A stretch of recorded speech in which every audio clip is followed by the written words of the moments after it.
Scuderia Ferrari performed well in the first free practice session for the ninth round of the 2024 Formula One season, the Canadian Grand Prix.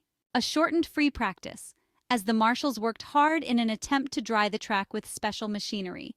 In the limited time available, the first indications still emerged. In the changing climatic conditions of the 4.361-kilometer Circuit Gilles-Villeneuve in Montreal, the two Ferrari cars showed excellent tire management. We refer to the fact that the front axle, both with the green-banded Pirelli Intermediates and the red-colored softs, showed extreme ease in activation. This is a very important parameter, as having difficulty in bringing the front tires up to temperature and consequently creating an imbalance between the two axles essentially means underperforming.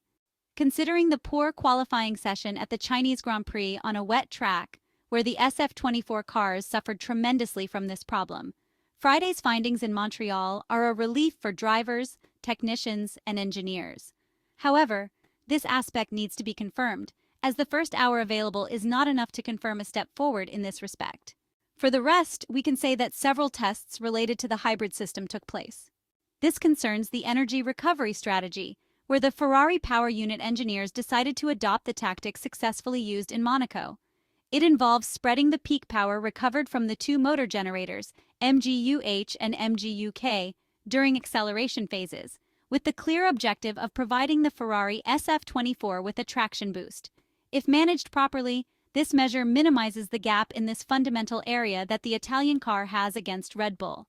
Now let's take a detailed look at how things unfolded for Charles Leclerc and Carlos Sainz in the second free practice session for the Canadian Grand Prix. Compared to FP1, it seems that the session can start without delays. The weather remains challenging, and rain is just above the cloudy sky covering the Montreal circuit. The risk of rain is 100% according to Meteo France forecasts. However, compared to the first outing on the Quebec track, the track surface seems much more usable. Inside the Italian garage, Carlos Sainz and Charles Leclerc are busy with the final useful communications with their race engineers. In the two SF-24 cars, the drivers are consulting the telemetry data. With 3 minutes to the green light, the pit lane is already crowded. Carlos Sainz was among those who went out on track. Unfortunately, the rain arrived, and he was called back to the pits. Charles Leclerc, on the other hand, had stayed in the pits, so he left the pit lane 2 minutes later with intermediates. The Monegasque driver completed the outlap very slowly, talking continuously with Brian Bozzi, who asked him to return to the pits. Apparently, there was an odd mistake from the Maranello team. The Monegasque driver had fitted the intermediate compounds for his first lap on the Gilles-Villeneuve circuit. However, Ferrari sent him out too early, before the track was declared wet, which is necessary to allow the use of wet tires. At the end of the second free practice session for the Canadian Grand Prix, the stewards summoned Charles Leclerc to discuss a very unusual situation, as intermediate and wet tires may only be used when the race director has declared the track to be wet, something laid out in Article 30.5 L of the Sporting Regulations. Ultimately, the Scuderia received a €5,000 fine for the regulatory violation. 5 minutes pass from FP2, and the Ferrari SF-24 cars are back on the Gilles-Villeneuve track, this time both on medium Pirelli tires. The track remains damp, but the grip level seems sufficient to run. Of course, there are frequent inspections and off-track moments from several drivers due to the difficult conditions. On the second lap, Ferrari breaks the hesitation and orders a switch to engine map 1 for maximum power on the internal combustion engine. Without fear, the Maranello drivers try to complete as many laps as possible. The goal is to gather as much information as possible and validate the setup in view of the rest of the Montreal weekend. Once the tire temperature stabilized, the Ferrari cars showed good balance, despite the low grip level and some traction issues exiting Turn 2 where the track surface is much wetter. While Charles Leclerc has no trouble staying in the correct working range, Carlos Sainz struggles a bit more. In this mini stint with a decent amount of fuel on board, Ferrari frequently changes the power unit mappings.